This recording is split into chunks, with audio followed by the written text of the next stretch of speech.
Si tu appliques toujours ton fond de teint avec ce genre de pinceau, c'est sûr que tu te retrouveras avec des traces et un teint qui marque. Je te donne le guide de pinceau pour débutants. Vous êtes beaucoup à ne pas savoir comment les utiliser. Aujourd'hui, on parle des basiques pour le teint. La densité de ton pinceau est très importante. Plus ton pinceau va être resserré et intense, mieux il sera pour les produits crème et liquides. Tu vois bien que celui-ci est un petit peu plus fluffy. Il sera parfait pour les produits poudre. Le pinceau plat n'est pas un mauvais pinceau. Il est parfait pour appliquer la texture. Par contre, pour dégrader, c'est vrai que c'est un petit peu plus compliqué. Il va laisser quelques traces. À la place, je te recommande pour le fond de teint des pinceaux un petit peu plus intenses. Tu vois, au niveau de la fourniture du poil, c'est beaucoup plus touffu et ça sera parfait pour appliquer le fond de teint. Tu en prends très délicatement et tu vas voir que quand je l'applique, j'ai absolument aucune trace de pinceau et ça s'appliquera d'une manière très uniforme et ça gardera la couvrance. Pour le bronzer et le blush, tu peux utiliser le même pinceau fond de teint que tu as utilisé. C'est un pinceau qui est assez dense, parfait pour les produits crème. Tu en prends très légèrement sur ton pinceau, tu l'estompes et tu viens l'appliquer très délicatement. Et avec cette technique, ton fond de teint se fond parfaitement avec ton bronzer sans trace. Entre l'étape du bronzer et du blush, tu estompes ton pinceau sur un Kleenex et là, tu vas pouvoir appliquer ton blush. Tu en prends très légèrement, tu le tournes pour que tous les poils du pinceau soient uniformément répartis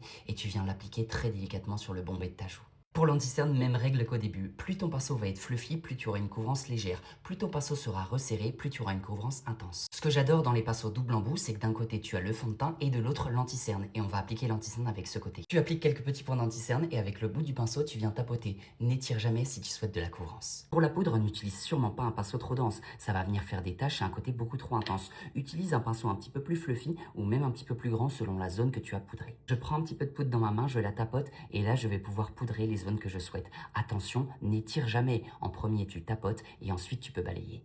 Et pour le contour de tes yeux, tu peux complètement utiliser des petits pinceaux fluffy qui seront parfaits pour poudrer cet endroit délicat. Juste avant, je reprends mon doigt pour tapoter très légèrement et éviter les ridules. Et là, je prends mon pinceau et je tapote sous mes yeux. Et là, tu vois que je n'ai pas du tout un effet sec et c'est super bien poudré. Pour les produits poudre, prends le même pinceau que ta poudre libre. Tu prends très délicatement du bronzer, tu l'estompes et là, tu vas pouvoir venir l'appliquer. À savoir que comme on a déjà utilisé ce pinceau pour la poudre libre, ça s'appliquera encore mieux avec un résultat encore plus diffus. Et je te conseille toujours de tapoter en premier et ensuite on va balayer. Et pour le blush poudre, tu reprends le même pinceau que le bronzer. Ça va permettre de diminuer l'intensité et d'avoir un côté beaucoup plus naturel. Ça évitera la démarcation entre ton bronzer et ton blush. Et tu viens toujours tapoter et ensuite tu balayes. Très jolie cette couleur. Et pour finir, l'highlighter. Un pinceau fluffy sera parfait. Tu prends ton pinceau, tu tapotes un petit peu dans ton highlighter, t'estompes toujours sur ta main et tu vas venir déjà en premier tapoter sur le bombé de ta joue. Et si tu souhaites faire des petits mouvements de balayette qui vont permettre de déposer l'highlighter super rapidement et éviter les taches. Tu peux utiliser tous les pinceaux que tu veux, tu n'as pas de règles, c'est juste la recommandation des pinceaux que je te recommande pour un joli maquillage du teint.